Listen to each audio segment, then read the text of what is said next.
But the bottom line is, why do we do these unique lab tests when somebody comes in and their normal screening labs are all normal, but they still have symptoms? And what does that lead us to as far as clinical decision making?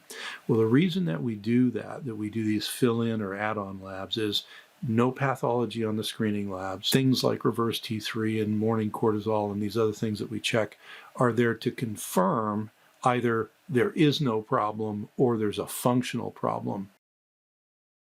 Hope for long COVID-related fatigue. I want to relate a story of a patient whose primary problem in their long COVID journey at about 6 months after their primary infection was fatigue. Now, this particular patient had already had any dangerous diagnoses ruled out, which was great, and they had been to their primary care. They were working with them, and they really weren't, offered a whole lot of treatment because there was no pathology found that was at a high level, that's great to not have pathology, but it also can leave you a little wanting when it comes to what do I do about my fatigue? Do I just wait around for it to get better, or what do we do? In this particular patient, everybody is different, but something that's real common when you've had the normal pathologies ruled out and you've had, a blood count done and a metabolic panel and some other things done, is we might need to, in addition to maybe doing a little deeper dive into your history, look at what sorts of labs might be rewarding to take a look at in this case. And so we call those fill-in labs. It's basically, okay, we already have these labs here. They look pretty good, or maybe there's some little things with them, but let's get some other things to fill in, to, elaborate a little bit.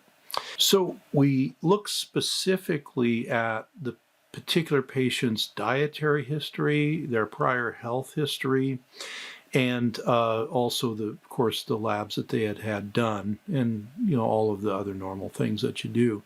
Now, in particular, what we had looked at was patient had a screening blood count done, which was looking maybe a little towards anemia, but not full-blown iron deficiency anemia. There was some confirmatory tests that we did that kind of helped inform the blood count, and indeed did show that they were dipping into a little bit of iron deficiency type anemia, which can make you very tired and a number of other things. The other thing was that they had a thyroid screening done, but as we talked about, remember this is a 16-part series on long COVID, in the hormonal section we talked about sometimes the thyroid gets thrown off in a different way with long COVID. And so their thyroid screening looked good, but they actually had an elevation in their reverse T3, which is a T3 hormone that your body makes to block your normal T3.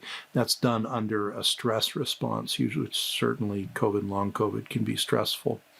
The other thing that we checked as a fill-in lab, again, an add-on, was the morning cortisol output. And again, real low disease level, low cortisol is called Addison's disease. They didn't have that, but they just had a very low output, which again is a stress response, and it's something that you can work on to kind of bring back. Now, in addition to their problems with low iron, their diet was also very low in an amino acid called carnitine. Now, carnitine is used to help get energy into your mitochondria, and it's doing that by shuttling fatty acids in the mitochondria, so the mitochondria can do something called beta oxidation and burn those up to create energy. So if you have low carnitine levels, that little shuttle slows down. It's very common. And so you might say, well, wouldn't this person have noticed, their anemia symptoms and maybe this low carnitine in their diet and stuff before? Well, they might have a little bit. This particular person didn't have a big, fatigue history or other disease history. But sometimes, just like these hormonal things can shift out of balance and we can push them back to normal with appropriate treatment, they'll shift out of balance because of the stress of COVID, the stress of the infection, stress of long COVID. And so the same with some of these nutritional things. They may have been borderline anemic or had a bit of a low carnitine intake in their diet. And indeed, they really didn't notice it before that. But with the stressors, it brings it all up to the surface. This is the thing that you want to keep in mind. This particular patient had what upon doing these extra labs and looking at a bit broader picture with their history, they had this very targeted approach that worked for them. It's sort of like a key in a lock. If you find the right things that are just, these are not disease states really, they're just things that are out of balance, and you put in the correct things to kind of fill up what was needed, then that patient will have the ability to let their body do what it is supposed to do. And so you can get things back, kind of right the ship, and they will start to feel better. So this particular patient, that is indeed what happened. So after 6 months of long COVID, now it took a few months, this doesn't happen overnight, but a combination of working on the thyroid imbalance, the low cortisol, and then these nutrient things, the carnitine and the iron, et cetera, really helped to kind of fill the tank. They started to get better. And then what happens is after you start to kind of get on the level, you get to the other end of things and you can stop doing whatever it is you were doing to support, for instance, the low cortisol output and the reverse T3 thyroid issue, et cetera. So it doesn't need to be a forever type treatment. Now, you got to do the treatment as long as it takes, but it's not a forever treatment. Now, I get questions a lot in this series because, this is one of 16 parts. So we do get a lot of questions about this lab thing. And if you go back to the one about hormonal changes during COVID and long COVID, we talk more specifically about that. But the bottom line is, why do we do these unique lab tests when somebody comes in and their normal screening labs are all normal, but they still have symptoms? And what does that lead us to as far as clinical decision making? Well, the reason that we do that we do these fill-in or add-on labs is no pathology on the screening labs. Things like reverse T3 and morning cortisol and these other things that we check are there to confirm either there is no problem or there's a functional problem. And the functional problem is the inflammatory reaction because of the infection pushed the labs out of range, but just enough to make you feel bad. So that's why the fill-in labs are so important to do.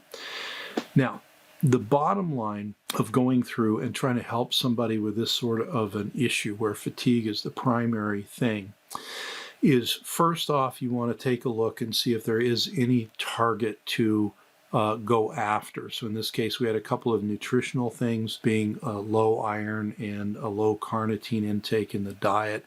And you can take a look, with the internet, you can find everything. But if you look at carnitine sources in food, you can find lists of foods that are higher in carnitine and lower. And if you just take a look at those and you look at the higher carnitine foods, you can figure out sort of what kind of a diet intake this person had. And it's not that maybe that was a bad diet for them, it's just that for their healing they needed to kind of bump that up. Then same with iron. Sometimes we can be just a little borderline low and then we get sick and it pushes us kind of over the edge into a low iron anemia type state. Now, what would happen if this didn't work? So this first approach didn't work. You always need to have a backup and a next step. Now, keeping in mind that you've been sick for 6 months, it's not going to get better in a week or two. We go kind of check-ins at 3 to 4 weeks at a time. This person did improve. But if they didn't, the next thing would be some more specific nutrients and specific herbal medicines, botanical medicines. We'll do separate podcast sections on that. Then if that wasn't working, we would kind of kick up the intensity and we would consider doing things like intravenous nutrient therapy and or hyperbaric oxygen. And we're going to do separate podcasts just on those two interventions as well.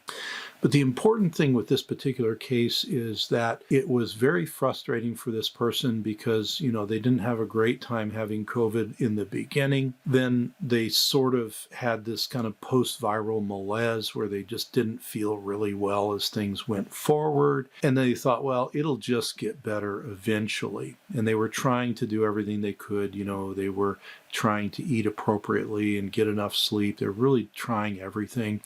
They really didn't have a lot of tolerance for exercising because they get so tired, but they would do a little bit, maybe walk around, etc. And so they were really doing everything. But the frustration then is if I, don't have the acute COVID anymore, and now I just feel bad and I have fatigue, what can I do just to kind of crawl out of that hole? And if you get down certainly 4 to 6 or 8 weeks after COVID, and you're still very fatigued, and you're sleeping appropriately, and your diet's not, full of inflammatory and junky foods and sugar and stuff, and you're able to move a little bit to get your blood moving, you're still not getting better. It's really worth checking in with somebody to go over these different things. Now, again, we start with the basics, diet, lifestyle assessment, look at the labs, look at what can be filled in and what we can target, and then we do whatever is appropriate to target the lab deficiencies and or the hormonal imbalance and all of that. If that's still not working, then we kind of increase the intensity of treatment and consider maybe more botanical medicines, maybe other hormonal interventions, other nutrient interventions, and then we might kick it up again and do something like hyperbaric oxygen or IV nutrient therapy, other things that we're going to do separate sections in this 16-part long COVID series. Thank you for listening. I'm Dr. Paul Anderson. This is Medicine and Health with Dr. Paul Anderson, because that's me. Want you to like, share, and subscribe on whatever platform you're on. Please check out the YouTube channel if you haven't. That community is growing. You can find us at dranow.com, dranow.com. And do remember, we're just giving stories, history, information, and what's worked for our patients. This should not be construed as medical advice. You should always check everything out with your healthcare provider. And in the show notes, we'll also put in some links to referral sources, references, and resources, and other helpful things for you to take a look at. I'll see you all on the next section.